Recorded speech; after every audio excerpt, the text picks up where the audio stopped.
नमस्कार, मैं पंडित मनीष अवस्थी, ज्योतिषाचार्य। देखिए,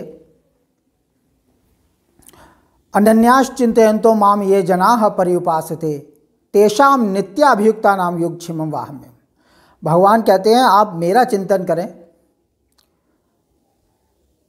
और मैं आपके खाने पीने रहने की व्यवस्था स्वयं करूँगा। तो राशि चक्र में, काल चक्र में ग्रहों का परिवर्तन होता रहता है और वह जीवन और संसार को प्रभावित करता है, तो उससे विशेष चिंतित होने की आवश्यकता नहीं है। भगवान का स्मरण करिए, पूजा पाठ करिए, जानिए क्या भविष्य होगा, क्या भाग्य होगा, लेकिन उससे चिंतित मत होइए। भगवान का अनुसरण और ध्यान, चिंतन, मनन करने से सारी बाधाएं, सारे प्रतिकूल ग्रह स्थिति विशेष रूप से नुकसान नहीं पहुंचाती है, इसलिए चिंतित होने की आवश्यकता नहीं है। और इस वीडियो में मैं दिसंबर मास का क्या राशिफल और लग्न फल होगा कर्क राशि का, उस पर चर्चा करूंगा। देखिए, दिसंबर के महीने में सबसे बड़ी बात यह है कि 3 ग्रह वक्र भाव से चलेंगे। बृहस्पति 9 अक्टूबर से वक्री हैं और ये आपके 4 फरवरी को मार्गी होंगे, यानी दिसंबर मास में वक्रत्व में ही रहेंगे। बुध 26 नवंबर को वक्री हुए हैं और यह 16 दिसंबर को मार्गी होंगे। मंगल, विशेष बात मंगल की है, मंगल 7 दिसंबर को वक्री हो रहा है। पुष्य नक्षत्र में यह वक्री होगा और 24 फरवरी को यह मार्गी होगा। बृहस्पति रोहिणी नक्षत्र यानी चंद्रमा के नक्षत्र में वक्र भाव से चल रहे हैं और बुध का जहां तक प्रश्न है, यह ज्येष्ठा और अनुराधा इन 2 नक्षत्रों में वक्र भाव से चलेंगे और 16 दिसंबर को मार्गी हो जाएंगे। तो कहने का मतलब यह है कि 2 शुभग्रह वक्र स्थिति में है इस समय और मंगल 7 दिसंबर को वक्री होंगे, पापक ग्रह हैं। तो कर्क लग्न और कर्क राशि पर इन वक्री ग्रहों का क्या प्रभाव पड़ेगा और अन्य ग्रह क्या अपना प्रभाव दिखाने वाले हैं इस राशि और लग्न पर, इस पर चर्चा करते हैं। देखिए, जैसा कि आप जानते हैं कि शनिदेव मार्गी हो गए हैं और देखिए, सबसे बड़ी चीज़ ये है कि मंगल लग्न में अभी तो मार्गी हैं, उसके बाद 7 दिसंबर को वक्री होंगे। तो मंगल कर्क लग्न और कर्क राशि में पंचमेश और दशमेश होकर लग्न में वक्र भाव से जब चलेंगे, वक्री हो जाएगा, तो शुभा वक्रा महाशुभा, क्रूरा वक्रा महाक्रूरा। शुभ ग्रह अगर वक्री होते हैं तो शुभ प्रभाव की वृद्धि करते हैं और पापक ग्रह अगर वक्री हो जाए तो थोड़ा सा अपने पापत्व में, अपनी क्रूरता में अतिशय वृद्धि कर देता है। तो मंगल पंचमेश और दशमेश होकर जब लग्न में वक्री होंगे तो थोड़ा सा स्वास्थ्य बाधा दे सकते हैं। दशमेश और पंचमेश होकर वक्री हैं, इसलिए फिक्रमंदी और देह के परिश्रम से कारोबार और व्यापार में सफलता देंगे, यानी अत्यधिक परिश्रम और फिक्रमंदी का योग कर्क लग्न और कर्क राशि के जातकों को मंगल प्रदान करेंगे, क्योंकि दशमेश हैं, पंचमेश हैं। और दूसरी चीज जो है वो ये है कि मंगल पंचमेश होकर वक्री होंगे और साथ ही पंचम भाव में इस समय सूर्य और बुध दोनों गोचर कर रहे हैं। सूर्य धनेश होकर गोचर कर रहा है। धनेश को भी कुछ बंधन का दोष सा माना जाता है शास्त्रों में, और बुध व्ययेश होकर दोषी है। तो सूर्य और बुध और पंचमेश का वक्री होना कुछ संतान पक्ष की तरफ से थोड़ी सी चिंता का कारण उपस्थित कर सकता है और इस पर शनि की दशम दृष्टि भी पड़ रही है, इसलिए कुछ मानसिक चिंता और कष्ट, मानसिक चिंता, कष्ट और फिक्रमंदी का योग अभी रहेगा। शनि दशम भाव से बैठकर अष्टम भाव में बैठकर दशम को नीचे दृष्टि से देख रहे हैं, इसलिए कारोबार व्यापार में चिंता और फिक्रमंदी, कुछ कमी और कष्ट का अनुभव शनिदेव करवा रहे हैं। वैसे मार्गी हो गए हैं तो काफ़ी राहत हुई है, काफ़ी राहत हो गई है खैर कर्क लग्न और कर्क राशि के जातकों के लिए। इसलिए व्यापार, नौकरी, कारोबार में कुछ फिक्रमंदी, कुछ चिंता, कुछ कमी, कष्ट, अत्यधिक परिश्रम का योग कर्क लग्न और कर्क राशि के जातकों को अभी दिसंबर मास में थोड़ा सा फेस करना ही पड़ेगा। और धनेश पंचम, सूर्य पंचम में गोचर कर रहा है, तो धन के कोष में वृद्धि होगी, इसमें कोई संदेह नहीं है। और वैसे संतान पक्ष से कमी और कष्ट का योग तो थोड़ा सा बनेगा, लेकिन फिर भी कहीं ना कहीं संतान से लाभ भी देगा, क्योंकि धनेश पंचम गोचर करेगा तो धनेश जिस भाव में गोचर करता है उस भाव के कारकत्य से लाभ दिलाता है। तो संतान, विद्या और वाणी से लाभ का योग भी बनेगा, यानी संतान से धन लाभ का योग भी बनेगा। जिनके बच्चे अच्छे नौकरी में हैं, अच्छे कारोबार कर रहे हैं, उन माता पिता को, कर्क लग्न और कर्क राशि के जातकों को धन लाभ का योग बनेगा। और बुध भी सूर्य के साथ पंचम में वृश्चिक राशि में गोचर कर रहा है, वक्री गोचर कर रहा है। तो कर्क लग्न और कर्क राशि से द्वादशेश और पराक्रमी शुक्र पंचम गोचर करेंगे। निश्चित रूप से बाहरी स्थानों में सफलता प्राप्ति का योग बनेगा, बना हुआ है, बनेगा। और विद्या, बुद्धि, वाणी की शक्ति से खर्च का संचालन करते रहेंगे, क्योंकि खर्च के मालिक बुध जो है पंचम में कोण में गोचर करेंगे। तो विद्या, बुद्धि, वाणी के मार्ग से और विवेक शक्ति से, क्योंकि बुध विद्या, बुद्धि और विवेक के स्वामी होते हैं, और पंचम गोचर करेंगे तो निश्चित रूप से खर्च का संचालन विद्या, बुद्धि और वाणी की शक्ति से करेंगे। खर्च का संचालन होता रहेगा, इसमें कोई संदेह नहीं है। इन दोनों ही ग्रहों की दृष्टि एकादश भाव पर पड़ रही है, लाभ स्थान पर दृष्टि पड़ रही है। निश्चित रूप से विद्या, बुद्धि, वाणी और विवेक शक्ति से, प्रभाव शक्ति से आमदनी यानी धन लाभ का योग यह दोनों ग्रह बनाएंगे। दूसरी चीज यह है कि जैसा मैंने बताया कि बृहस्पति 9 अक्टूबर से वक्री हैं, रोहिणी नक्षत्र में, चंद्रमा के नक्षत्र में वक्र भाव से गोचर कर रहे हैं, एकादश में हैं, भाग्येश और षष्ठेश होकर योग कारक ग्रह माना गया है कर्क लग्न और कर्क राशि से। तो भाग्य और परिश्रम, क्योंकि इन दोनों स्थानों के मालिक होते हैं बृहस्पति, भाग्य और परिश्रम से आमदनी के क्षेत्र में अच्छी सफलता प्रदान करेंगे, बृहस्पति कर रहे हैं। परंतु आपके थोड़ा अत्यधिक परिश्रम से सफलता दिलाने वाले ग्रह स्थिति से इस समय अभी रहेगी, क्योंकि एक तो शत्रु पक्ष से भी बृहस्पति लाभ दिलाएंगे।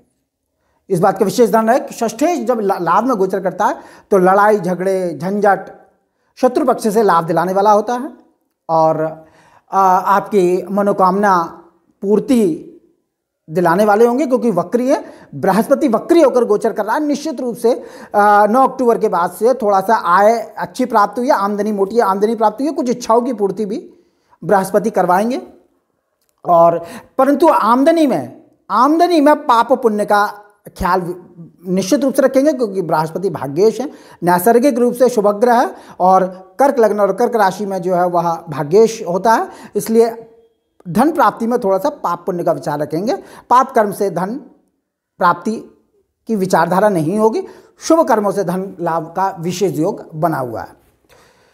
मंगल का जहां तक प्रश्न मैंने बताया कि लग्न में गोचर करेगा, वक्र भाव से गोचर करेगा, तो देह के स्वास्थ्य और सुख में थोड़ी सी कमी कर सकते हैं, परिश्रम करवाएंगे कारोबार, नौकरी, व्यापार में परिश्रम से और कुछ फिक्रमंदी, चिंता आदि से।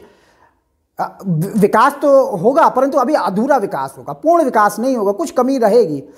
राज समाज में मान सम्मान की कुछ कमी और कष्ट का योग मंगल बनाएंगे, क्योंकि वक्री हो जाएंगे, और व्यापार, नौकरी आदि में थोड़ा सा परिश्रम और फिक्रमंदी से काम चलेगा।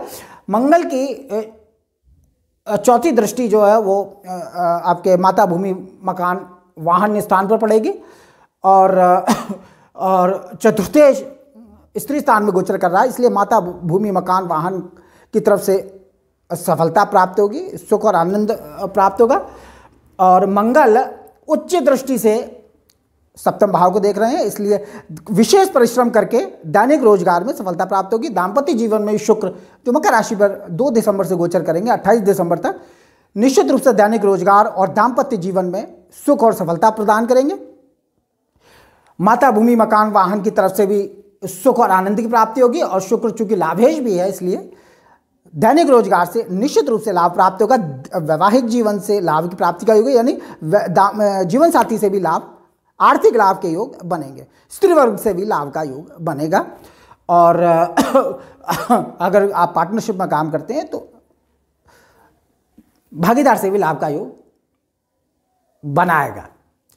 देखिए अभी सूर्य, जैसा मैंने बताया कि 16 नवंबर से और 15 दिसंबर तक वृश्चिक राशि में गोचर कर रहे हैं, उसके बाद छठे चले जाएंगे। ये पूरा दिसंबर मास का राशिफल है, इस पर भी थोड़ा सा बता दूं, क्योंकि उसको सूर्य के राशि परिवर्तन में अलग से वीडियो बनाऊंगा। धनेश छठे भाव में गोचर करेगा, तृतीय स्थान में गोचर करेगा, लेकिन सूर्य गर्म ग्रह है।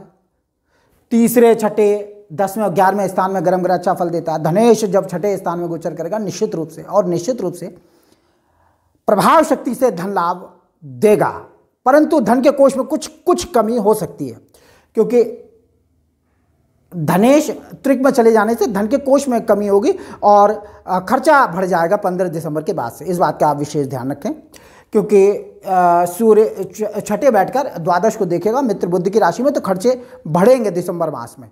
16 दिसंबर के बाद से खर्चा बढ़ेगा, 15 दिसंबर के बाद से सॉरी, और परंतु धन के कोष में थोड़ी सी कमजोरी हो सकती है। धन का कोष थोड़ा सा आपका थोड़ा सा खाली होगा, क्योंकि सूर्य त्रिक में जाने से खर्चा अत्यधिक कराएंगे, परंतु झगड़े, झंझट और परिश्रम के योग से सफलतादायक भी होगा, क्योंकि सूर्य गर्म ग्रह है और छठे स्थान में प्रभावशाली कार्य करेगा। कुटुंब के पक्ष से थोड़ी सी कमी और कष्ट का योग बना सकते हैं, परंतु धन की आमदनी होती रहेगी। हाँ, ये अलग बात है कि धन के संचय में कुछ कमी अनुभव करेंगे कर्क लग्न और कर्क राशि के जातक इस मास में। तीसरे केतु गोचर कर रहा है कन्या राशि पर, स्वक्षेत्र के समान तीसरे भाव में गर्म ग्रह है। निश्चित रूप से कर्क लग्न और कर्क राशि के जातकों का जो पुरुषार्थ है, पराक्रम है, यथावत है, बना हुआ है, और जबरदस्त मेहनत से सफलता प्राप्ति का मार्ग, उन्नति और विकास का मार्ग केतु प्रशस्त कर रहे हैं। आमदनी के अच्छे स्रोतों को पैदा कर रहे हैं।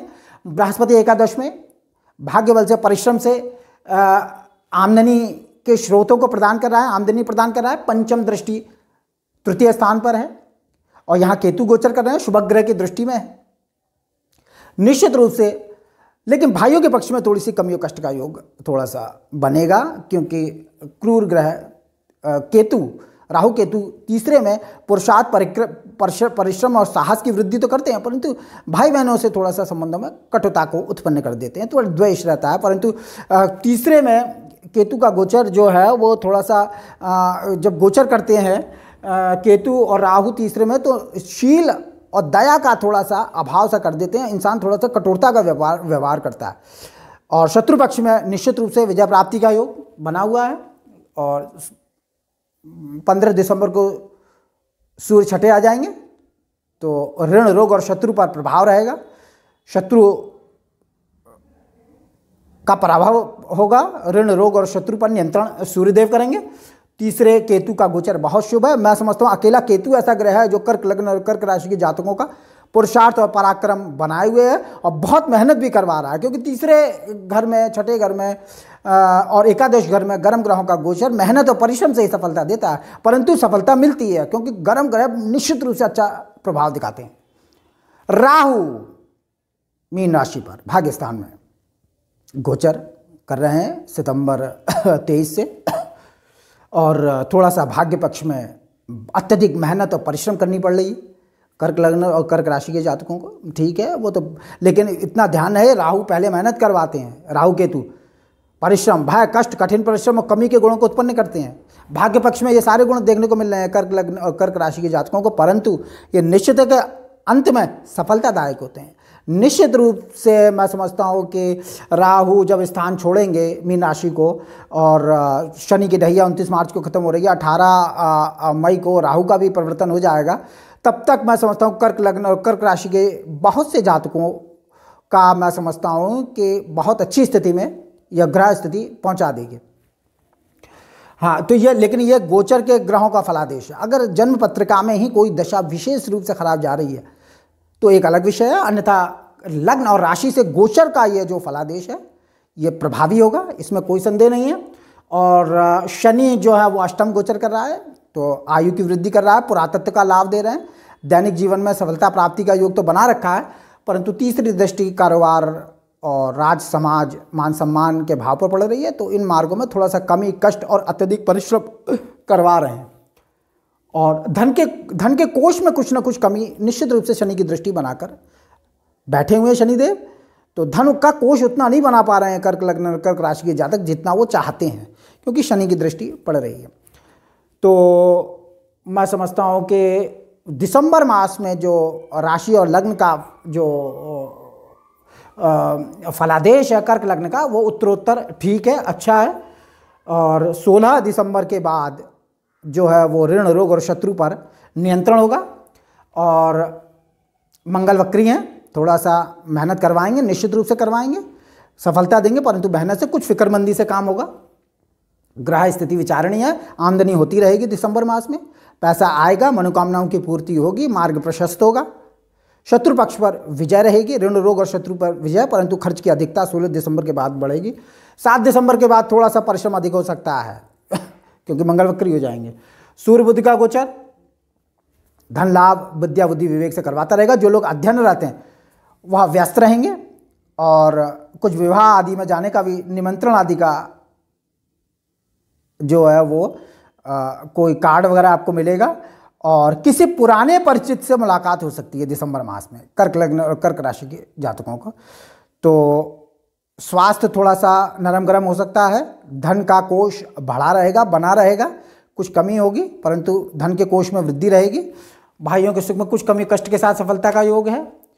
और आपके दैनिक रोजगार और व्यापार में भी शुक्र लाभ देंगे। माता भूमि मकान वाहन का योग बना हुआ है, आमदनी होती रहेगी। तो उत्तरोत्तर मास दिसंबर मास कर्क लग्न और कर्क राशि के लिए मैं समझता हूँ कि ठीक है, कोई विशेष परेशानी वाला नहीं है। थोड़ा सा मंगल के वक्री होने पर आप लोग नित्य प्रति चाहे तो हनुमान चालीसा का नित्य सूर्योदय के समय पाठ करें, और विशेष रूप से कुछ करने की आवश्यकता नहीं है। हनुमान जी का चोला चढ़ा सकते हैं उपाय के तौर पर, और ये करना ही चाहिए। सुंदरकांड आदि का पाठ निश्चित रूप से करें, इससे शनि की जो ढैया की स्थिति है उसमें भी लाभ होगा। मंगल के जो देवता माने जाते हैं हनुमान जी माने जाते हैं, तो हनुमान जी की शरण में जाइए। जैसे मैं बता चुका हूँ, भगवान का चिंतन मनन करने से सारे ग्रह बाधा शांत रहती है, कोई ग्रह प्रतिकूल प्रभाव नहीं डाल सकता है।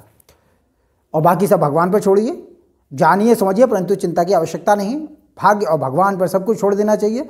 जो हो रहा है वह भी पहले से तय था, जो होगा वो भी पहले से तय है, और जो हुआ वो भी पहले से तय है। सब कुछ पहले से तय होता है, ये निश्चित समझ लीजिए। इसलिए चिंतित होने की आवश्यकता नहीं है। जानिए समझिए, उपाय करिए, परंतु चिंतित होने की कोई आवश्यकता नहीं है। निश्चिंत रहिए, सब अच्छा होगा, सब भला होगा, बढ़िया होगा। तो इस वीडियो में इतना ही। और मेरा वीडियो अच्छा लगे इसे लाइक करें, शेयर करें, सब्सक्राइब करें। और जो लोग पहली बार आए हैं बेल आइकन प्रेस करें मेरे चैनल पर। और कुंडली का विश्लेषण करवाना चाहते हैं, क्योंकि मूल रूप से भाग्य जो है वो जन्म पत्रिका से ही होता है। यह तो गोचर की ग्रह स्थिति होती है, मूल भाग्य जन्म पत्रिका से ही होता है। पहले से तय है कौन सी दशाएं चल रही हैं, क्या स्थिति है, उसकी जानकारी अगर करना चाहते हैं आप। कुछ लोग ऐसे होते हैं जो कहते हैं पंडित जी जो आप बता रहे हैं वो हमारे को अभी विशेष रूप से, कुछ लोगों का ये कथन है कि लागू नहीं होता है। तो इसका मतलब ये है कि लग्न से कोई दशा ऐसी चल रही है, लग्न का को ओवरटेक नहीं करता है गोचर का फलादेश, इतना ध्यान रखिए। तो जन्मपत्र का मूल है, प्रधान है, उसके हिसाब से ही गोचर के ग्रह अपना प्रभाव दिखाते हैं। तो जन्मपत्रिका का विश्लेषण जरूरी है, किसी से भी कराएं, अच्छे विद्वान ज्योतिषी से जन्मपत्रिका का विश्लेषण करवाना चाहते हैं चाहिए। और अगर मुझसे करवाना चाहते हैं तो नंबर डिस्क्रिप्शन में। नमस्कार।